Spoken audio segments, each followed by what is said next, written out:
What's up, guys? It's CJ, and you know why we're here to talk about life after lockup. And today we're going to talk about episode 26, and they call this episode Truth Bombs.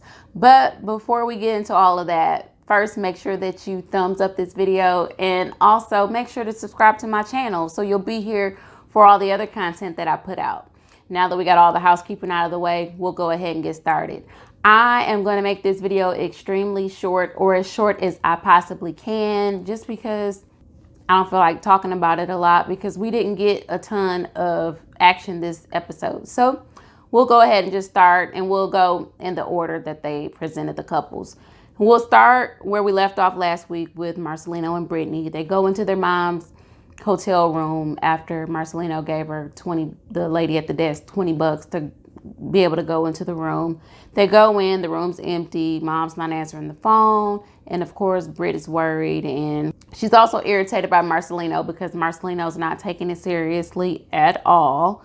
And did y'all peep the Netflix and chill sign on the motel? That was like an advertisement, I guess, to entice people to stay there. That would have caused me to turn away in a heartbeat, but hey. But then, you know, Brittany's calling her sister. Her sister hadn't heard from mom. They're walking around asking the locals, have they seen this woman? They're showing them her picture. She's walking around. They got the pit bull. By now, the pit bull's tired of walking. He's got the shoes off. He had the shoes on the other episode. The shoes are off at this point. And Marcelino even admits that he's not really too worried about Cindy, which kind of sucks as a husband, but hey, he's not really worried about her mom. And because his mom is fine now, so I guess he doesn't really care about Brittanys mom and what she's going through. But they see a woman on the ground and they start freaking out, and it's not her mom as they thought. But then they see her mom coming up to her hotel room, and they, you know, pull up on her, and she was like, I was out with my boyfriend. And Brittany was like, your boyfriend, really?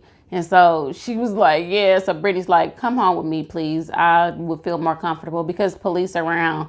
They're around. Something went down up the street or in the parking lot or something. So she wanted her to come and stay with her.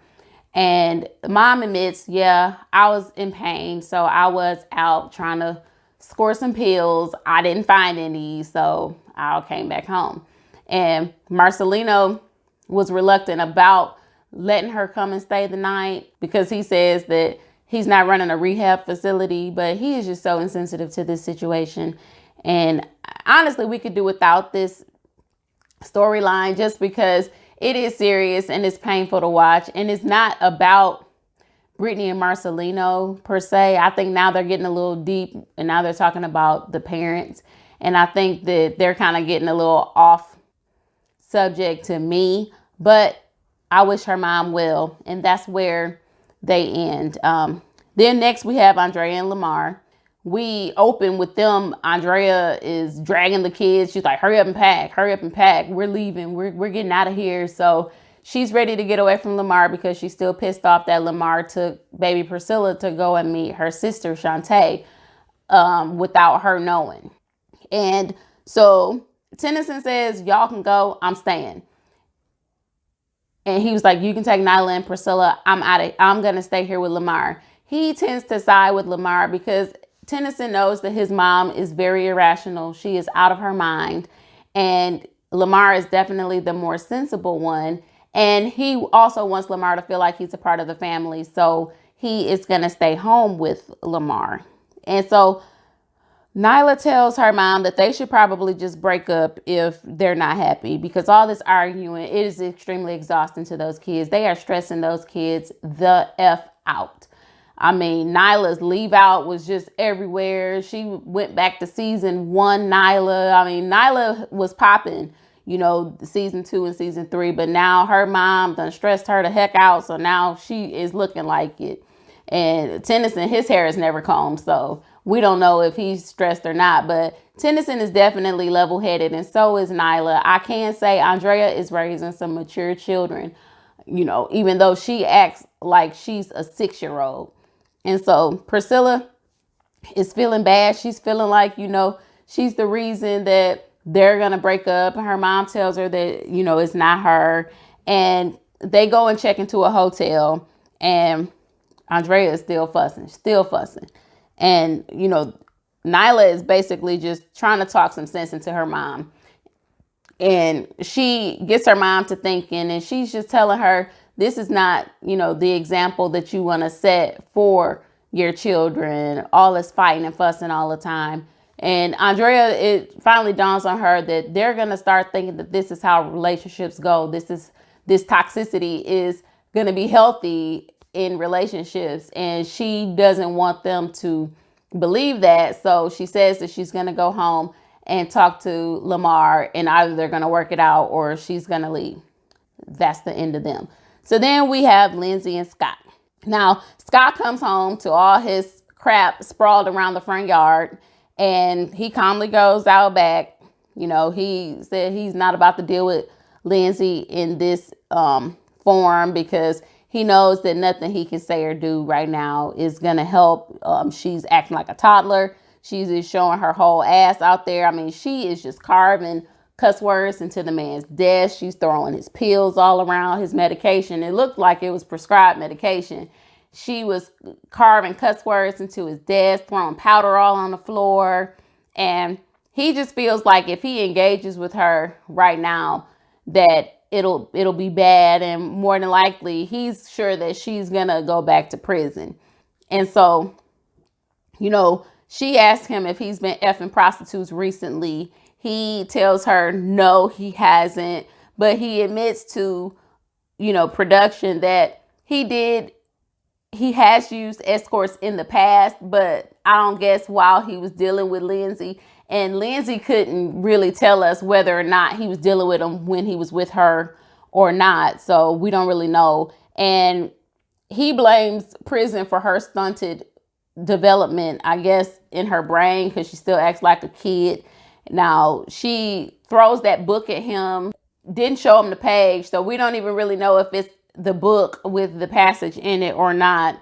Tells him he has to find it on his own. And then she just tells him that it's over and she'll probably be effing somebody in his bed by this weekend. Next, we go to Shawn and Destiny. Destiny's at the house talking to her mom. And did you notice that she is noticeably skinnier? She's a lot more skinnier than she was when she got out of prison. I don't know if that is, over a long time period, but I doubt it. But between then and her court appearance, but she is very skinny. I just noticed that. And then Shawn, he's at home grilling and wondering, if he's been getting played this whole time. He keeps thinking about all the Facebook profiles with all these different fiancés he saw. And Destiny says that Shawn sold her a dream while she was in prison, but when she got out, it gave her a nightmare. All he does is lie, and she just tries to make it seem like her life was just so bad. You came home to a nice house with a pool. You came home to, I guess, unlimited amounts of income. He never told you no about anything, but your life was just so bad. You just had it so much better in prison. You had it so much better before you met him.